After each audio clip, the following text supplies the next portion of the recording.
मित्रांनो नमस्कार.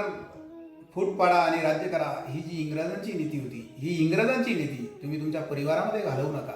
कारण की ह्या परिवारामध्ये तुमच्या वडिलोपार्जित ज्या ज्या गोष्टी असतील त्या गोष्टींमध्ये समोपचाराने आणि चांगल्या पद्धतीने तुमच्यामध्ये ज्या ज्या गोष्टी तुम्हाला मिळतील, वाटपपत्रामध्ये मध्ये शेती असो, घरदार असो, चांगल्या असतो, ते समोपचाराने घ्या.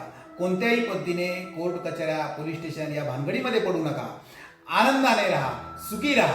कारण की हरामाचा आलेला पैसा कधीही तुमच्याकडे टिकणार नाही. कारण की जर कधी तुम्ही भावा बहिणींना त्रास देऊन जर कधी जो पैसा तुमच्याकडे आलेला असेल किंवा त्यांची जे कष्ट असतील ते कष्टाचा विचार न करता तुम्ही जर तो घेतलेला असेल तर तुमच्या घरामध्ये खूप मोठ्या मोठ्या व्याधी लागतात. आणि या व्याधी आपण म्हणतो कष्टाचा आलेला पैसा 2 दिवस राहतो, हरामाचा आलेला पैसा 1 मिनिट सुद्धा राहत नाही. त्याच्यामुळे चांगलं जगा, आनंदी जगा, सुखी जगा. श्री स्वामी समर्थ.